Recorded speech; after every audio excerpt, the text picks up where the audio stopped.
So first, let's talk about the weapons. Let's talk about the armory. Let's talk about the business. Let's talk about the dollars, which is worth for both the side, Kingdom Saudi Arabia and the Trump administration. The first point, like the Trump himself asserted that we have almost around 110 billion of arms sale agreement. So I don't want to harm the kingdom by putting on sanctions on the case of Jamal Khashoggi. But alright, if he makes something wrong, it's not good, I will condemn them.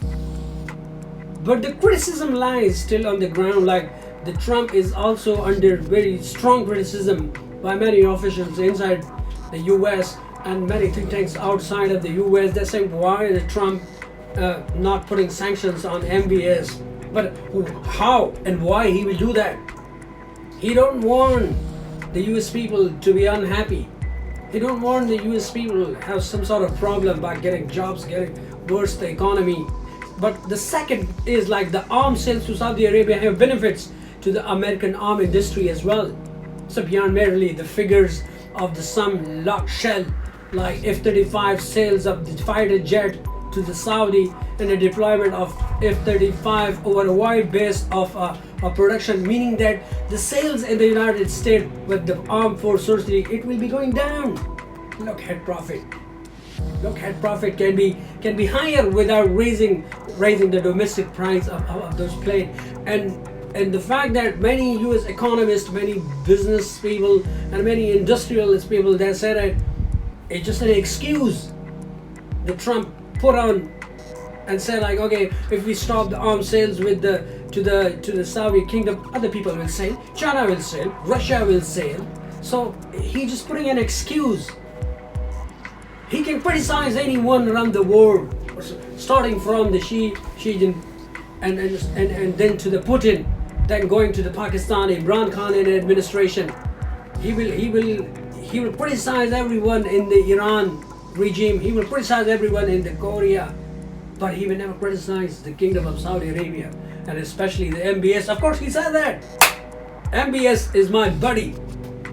So how he can sanction his buddy just for the sake of nothing? Third, the Trump likes to claim that arms sales, including those to Saudi Arabia, produces jobs.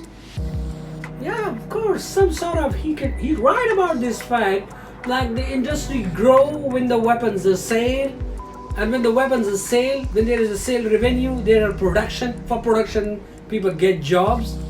So if he stopped the sales of production to those kingdoms, production will down, job will cut up, people will suffering. American people will be on the streets barking against the Trump. Why you are here? Who made you our president? You just get down and we don't need you. So Trump is scared about this fact as well. He don't want to stop the arms sales to anybody, and especially to his buddy MBS. Arms sales are more profit. It contributes a lot to the US economy, not only in terms of dollars, but in terms of jobs creation. When the US people are happy with the Trump, he will never sanction anyone around the world. Don't go away. I'm going to share you some more points as well. Stay there. So the point number 5th, I have more points. I can share you more, but I confine this video just for the sake of 10 points or something, never less than the 10 points. So I'm coming on to the 5th point, why the Trump administration and the US are backing the Kingdom of Saudi Arabia. It's not only about the oil, it's not only about the dollars, but there are some connections that need to be ratified. Because if anyone sit down in the US, will they defend the Kingdom of Saudi Arabia? But it was never the case with the President Obama. The Trump administration backs the brutal Saudi Arabian war in Yemen. This war was not inevitable. The Obama administration never seen as a profitable. The Obama administration never seen as profitable for US economy. So he never backed. He criticized the Saudi. He criticized the kingdom of the brutal killing of Yemen civilians. Like I've shared, like how the brutal killing of civilians. Somebody gonna back it up. The European Union speaks about him. The UK, the France, the Germany, the Sweden, everybody just seeing their policy like how and why we would sell weapons to the Saudi kingdom, because they're using it in a war, arranging of war for war on the Yemen and killing a lot of civilians on the ground. And he has a bag of many Muslim countries, Egypt, Pakistan, Maldives, and many one.